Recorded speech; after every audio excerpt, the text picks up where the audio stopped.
और यह आज़ादी जो आप आज सांस ले रहे हैं आज़ाद में, यह हकीकत में आज़ादी नहीं मिली जिसका सपना हमारे बुजुर्गों ने देखा था। जिस आज़ादी के लिए हम लड़ाई किए, जिन गुलामी से हमें छुटकारा मिलना चाहिए था, वह नहीं मिल पाया। और आज पूरे हिंदुस्तान में एक ऐसा माहौल कायम किया जा रहा है कि आज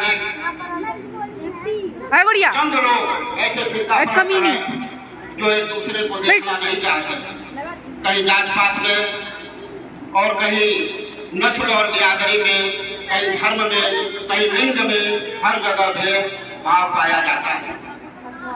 और आज इसी बात को आप लोग कह बच्चे खामोश रहो, इन्हीं सब बातों को लेकर के आज आपको अपने मन में यह मुकम्मल इरादा करके जाना चाहिए यहाँ से कि हमें जो है किसी से नफरत नहीं करना है, किसी से हमें दूरी नहीं बनानी है, अपने पड़ोसियों का हक हमें देना है, चाहे वह किसी जात का हो, किसी नस्ल का हो, किसी बिरादरी का हो, पड़ोसी आपका भाई है। और यह लड़ाई सन 1947 में जो आज़ादी हमें मिली, यह सबसे पहले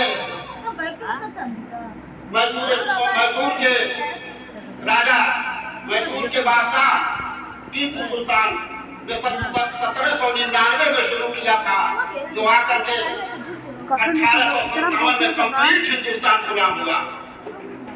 जफर शाह अफजल उस वक्त पूरे हिंदुस्तान के हिंदू और मुसलमान बादशाह सब लोग उनकी ज़ेरे क़यादत में ये लड़ाई लड़े आज़ादी की, जिसमें उनको काला पानी रंगून भेजा गया जेल में, और वहीं उन्होंने अपना आखिरी सांस लिया। और इस देश में मुसलमानों ने हमेशा कभी इनको सर्टिफिकेट की जरूरत नहीं पड़ी, या हमेशा जो है इस देश के वफादार रहे हैं। और इस देश में इन्होंने क्या नहीं किया, ये तिरंगा झंडा जो आज आप देख रहे हैं, यह मुसलमानों की देन है। एक मुसलमान ही ने इस तिरंगा झंडा को बनाया था। यह देश 15 अगस्त सन 1947 को जब आजाद हुआ, वह महीना रमजान का था, वह महीना रमजान का था। मुसलमानों ने कभी इस देश को, ये नहीं है कि पाकिस्तान का बंटवारा हुआ, लेकिन जो इस देश में रहना चाह रहे थे मुसलमान, जो इस देश को अपना देश समझ रहे थे मुसलमान, वह पाकिस्तान कभी नहीं गए और न कभी पाकिस्तान की उन्होंने हिमायत की। तो हमेशा आपको और हमको, क्योंकि हम लोग टाइम नहीं ले रहे हैं, हमारे बीच में हमारे डॉक्टर साहब मौजूद हैं, इमाम साहब मौजूद हैं, तमाम हमारे नाजिम साहब मौजूद हैं, कई लोग बोलने वाले हैं। मैं आप लोगों का वक्त नहीं ले रहा हूँ, लेकिन ये मैं कहना चाहता हूँ, आखिरी इल्तमास है आप लोगों से कि आप लोग जब भी बड़े हों, जब भी आप समाज में जाएं, तो आपके अंदर किसी तरह का कोई भेदभाव नहीं होना चाहिए।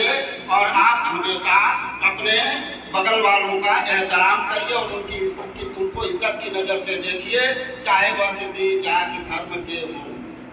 यह और हमेशा भाईचारा अपने मन में भी कायम रखिए और दूसरे के लिए भी भाईचारा कायम रखने की सलाह दीजिए।